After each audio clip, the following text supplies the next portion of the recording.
Okay, so next we're going to be working on our zipper install. So we are going to add a pull to your 20-inch zipper, which I went ahead and did. And if you haven't seen this trick before, I like to take a little lighter across the ends to prevent them from fraying. I did it on both sides already.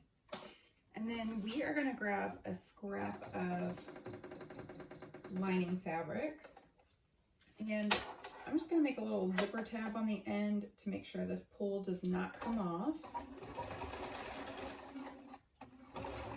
So it doesn't have to be pretty. Nobody is ever going to see it, so it doesn't matter how crazy it looks. So now we've got that on there, so our zipper will not come off. I'm going to close this up a little bit, and I'm going to flip it over, and I'm going to mark about 1.5 inches down. I'm going to mark it on both sides. Okay. I'll set that to the side for a moment, and we are going to find the center points on either side. So the long edges you're going to fold in half. Mark the center point. Actually, we want to do that on the right side of the fabric. And make sure you're marking within the seam allowance so that it doesn't show, especially if you're not using an erasable marker or pen. Okay, so we have the center marks, and we're going to measure over 3/8 of an inch from both sides of that. And then you want to do this on the opposite side as well. So 3/8 of an inch and 3/8 of an inch. Okay. So we are going to start on the side opposite of the D-ring. Now, when you have your wallet closed up, you're going to want the zipper to be closed at the top, so that way when you have your wrist strap, everything's going up this way. So we are going to unzip our zipper all the way to the very end, and we're going to start on one side. So we're going to line up the zipper mark that we made with the furthest on the right 3/8 of an inch mark. So we're going to line those two up together. And I'm going to place a clip, and then I am going to work it around the exterior of the wallet exterior. So when I come to my first corner, I'm actually going to clip in about 1/4 of an inch. Now if you clip too far, you're obviously going to see it from the right side, and then sometimes I like to give it a little burn. And I did not mention this, but our zipper is going to be right side down. And then we are just going to ease it around that corner and clip everything into place until we get all the way to the other side. We are going to stop at that first 3/8 of an inch mark.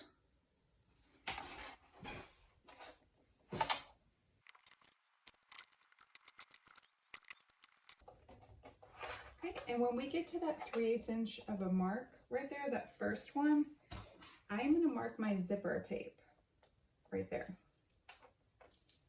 just so I know where to stop.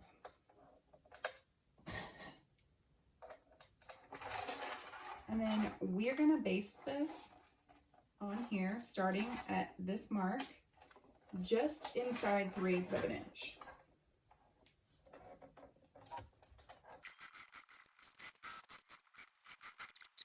It's really important, if you want an accurate zipper, to really stay at that mark. Okay, and that went one over, so I'm just going to undo that.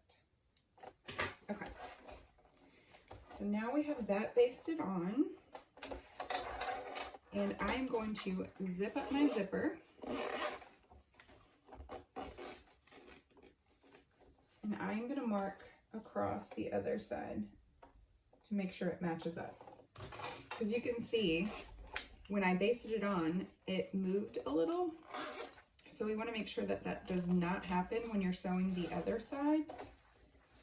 So what I'm going to do is I am going to line up this mark with the very left 3/8 inch of an, or 3/8 of an inch line. And then I'm going to go ahead to the other side and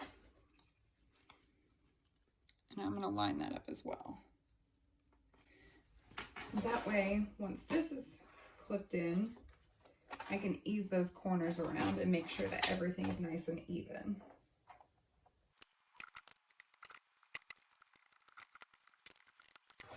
And then we're going to go ahead and baste from the first line all the way to the end line at just less than 3/8 inch of a seam allowance. And you want to make sure you keep that other zipper end out of the way.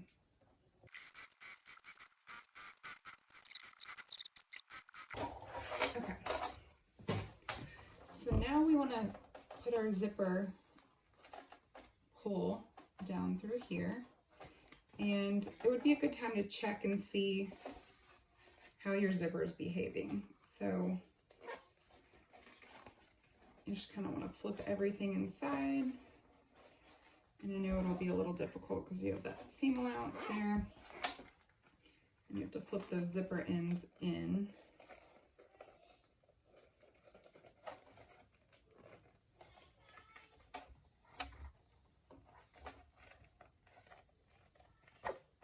Okay. It's obviously not going to look like that, but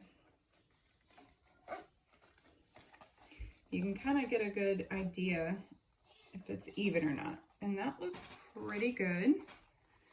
So I am going to flip all those seams back out. Okay, we're going to leave our zipper pull in towards our fabric. And we're going to take the open ends here and we're just going to pull them up at a 90-degree angle, and we are going to baste these. I'm going to do the same on the opposite side, and I'll show you in a second.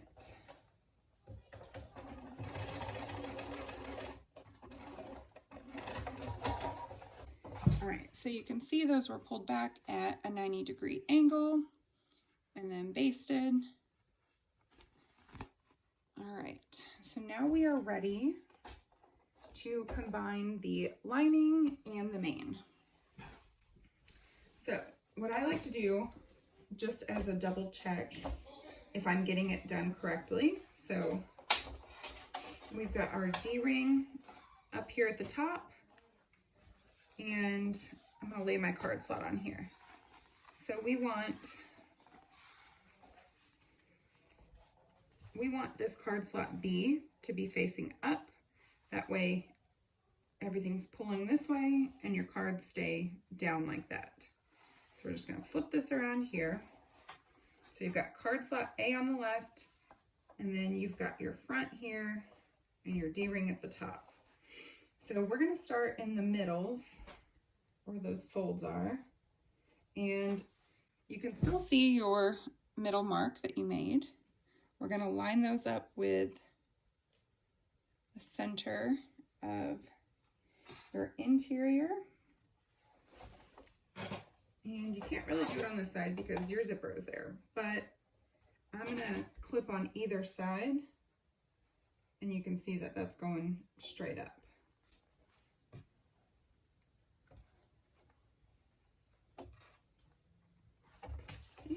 And then we are going to go around the whole exterior and we're going to clip it together.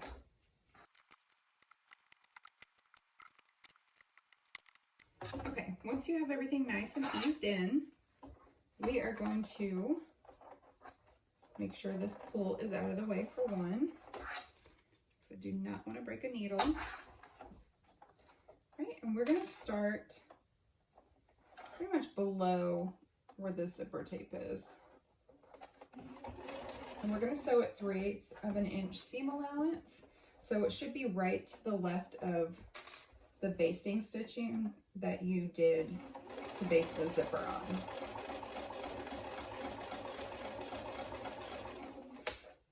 you come to a corner, they are a little bunchy, so you might have to pull a clip off and kind of just make sure that you are pushing that zipper towards the interior.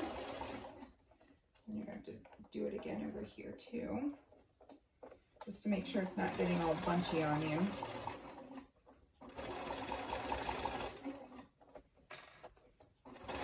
And we are going to go around the whole exterior, and then we are going to stop about right here where the edge of that zipper tape is.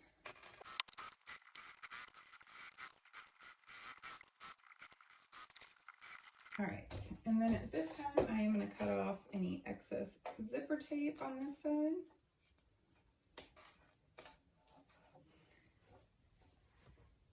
And I am also going to pull up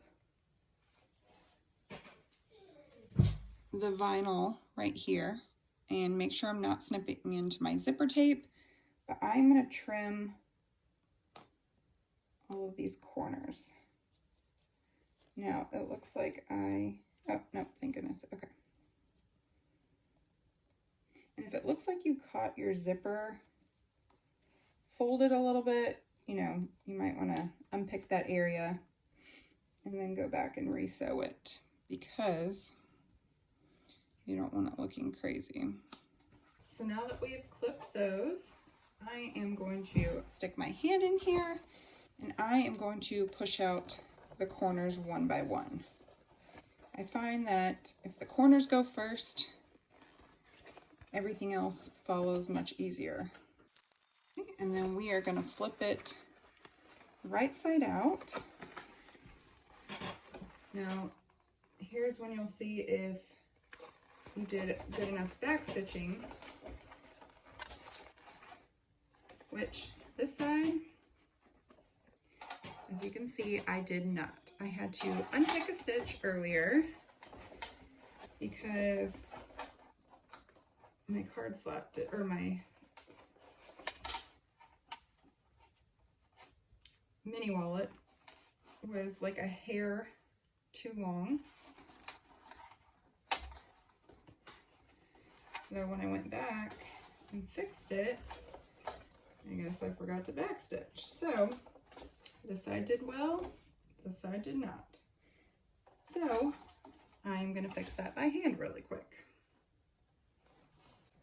And then I'm gonna go through and I'm just gonna give all the edges a nice finger press and make sure the zipper is pulled out nice and that we're trying to flatten these seams down as much as possible. So now that I've fixed that and given this a nice push all the way around, we are going to take our exterior stabilizer piece and the Decaville Heavy, and we're going to kind of roll it up like a burrito. And I like to roll mine in half again and stick that up there as far as it'll go. And then you kind of have to slide it in and open it that way. And then unroll the sides. So this is the part that's going to take a little bit because you want to make sure this is laying nice and flat. So don't be alarmed. This is a different wallet, but I did want to mention that when you stick your Decaville in there, you want to get it in between the seam where the zipper and the lining is. So you should be able to see in there just a little bit, and you want it to sit right under this lining lip and make sure that it is nice and flat and tucked up into those seams.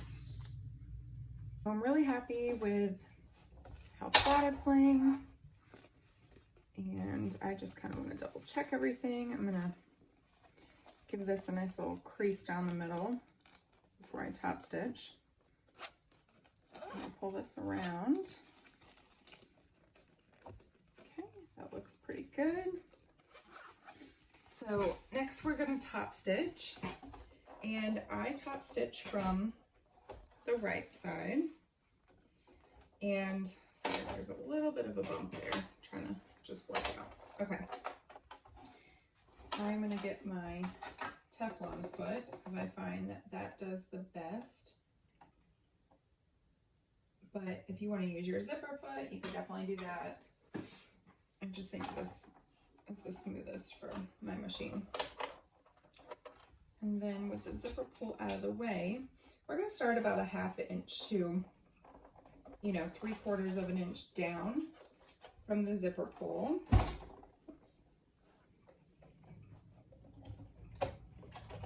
All right, and I'm actually going to hand crank the first couple because it's a little on top of my zipper at the moment.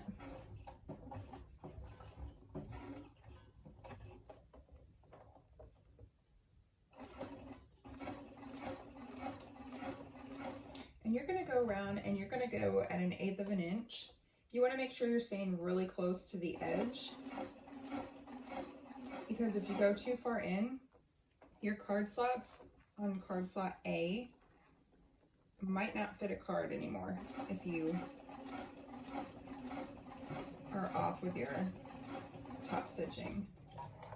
And you just want to make sure that you have your zipper tape out of the way. It kind of folds up on itself. And then you just take those corners nice and slow.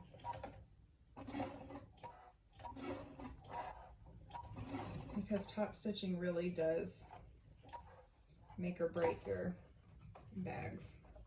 So we're going to go all the way around, and then we're going to stop about 1/2 inch to 3/4 of an inch over here.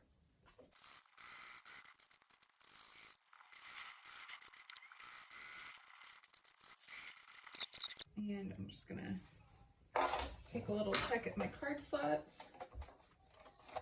and make sure those look good. Cards fit. Perfect. All right. Now, if you're doing view A, we're going to move on to the mini wallet.